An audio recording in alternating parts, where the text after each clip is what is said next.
are three groups of people you will always find in your life. Now listen please. This applies to business, applies to ministry. Number one, those who love you and passionately believe in you. Regardless of results, they are ready to die with you. Ruth and Naomi, your God will be my God. Your people will be my people. Give them the option to leave you. They will come back again. They are called bond servants. It's as though they are in slavery, but it's love that has constrained them, not force.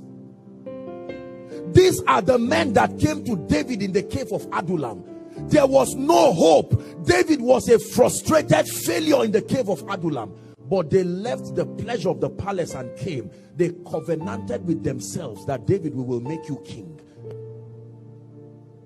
All kinds of people. Pastor, anyone that is not in the cave of Adullam should not be in the palace with any man of God. If you cannot endure the embarrassment of the cave, you do not deserve to be featured in the palace. Longevity in church should not be the basis for leadership. It is the covenant of conviction backed up by a determination to submit to the man and the grace. So you will find these people. Let me tell you something that will shock you, and I want you to really believe me. If you find 10 of this kind of people in your life, you are about the most fortunate person on earth today. I repeat, if you find up to 10 of these kinds of people in your life, you are about the most fortunate person that will love you for no reason. They are not interested in results. Result is only an addition, a consolation to why they are with you. They will die with you and they will die for you. Greater love had no man than this, than a man not only willing to stand with you, but willing to give his life for you. I pray that the workers in this church become the portrait of this kind of personality, where the pastor can go to bed and be confident that these people are the people that the Lord has given to me. Number two, there are people who they don't love you as a person, but they love what you represent and they love what it means to them. Are we together? So if you are anointed, they love the anointing, and since you are the custodian of the anointing, they will continue to partner with you for as long as there is progress. The day they find an option that is faster and higher than you, they will go in a heartbeat. They are more concerned about the result than the person.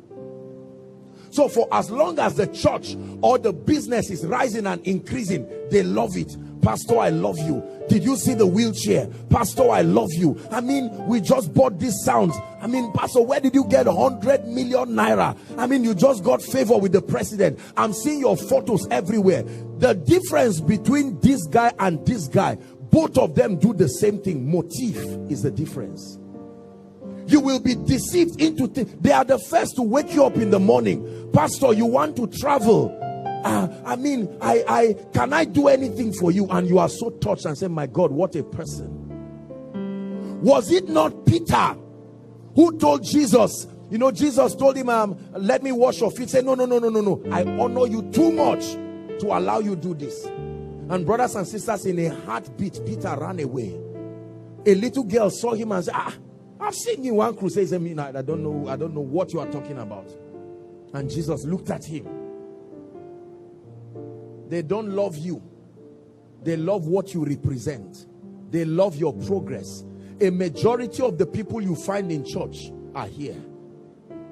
There's nothing wrong with partnering with a man, and then, I mean, there is a dimension of leadership that is motivated by results.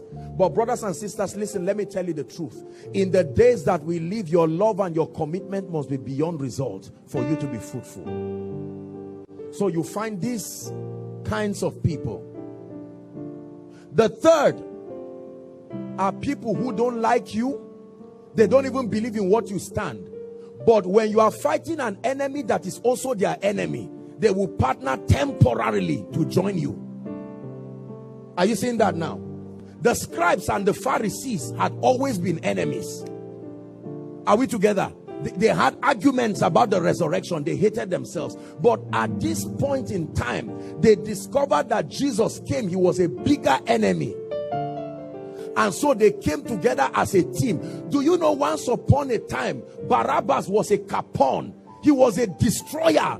I remember there was a day they convicted that guy. But with respect to Jesus, Barabbas, please go free. Because there is a big... When we kill Jesus, we'll revisit your case. But for now, you are free. Are we together? They hate you. They will talk bad about you in the office. But just because something is about to happen and they are retrenching all workers, all, including you and them, you now form a team, a union, and advocate the interest. When, well, not much of religious crisis happens here, but down north where I am, when there is a religious crisis, no one will ask whether you are from this church or this. A Christian is team 1. A non-Christian is team 2. When the crisis douses are now asked, what did you even say you were before? You see, so you are going to find these kinds of people. Let me tell you this. All the three are important in your life. This one makes you wise. This one keeps you on your goal. This one helps you know those who are worth committing your life. You cannot, if all you have are these kinds of people, you will be consoled, but you will never produce results. Because chances are that you become weak, knowing that whether or not you produce results, they are here for you. It will be unfair to just keep them loyal and not produce results. So you need these kinds of people. They will make you know. They will pressure you to produce that result. And the presence of these ones will make you wise. It's better to live with a wise enemy than a foolish friend. A friend loves you the way you are. An enemy challenges you. You must be smarter. He expands your horizon and your thinking. This, listen, in a great house, there are all kinds of vessels. In a great house, in house of David, there are these people.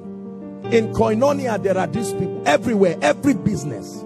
It is up to the man of God to sustain discernment, so that when you want to appoint people in a department that is has to be result oriented, you know that it takes more than loyalty. You need somebody who is passionate about results. Are we together now? Yes.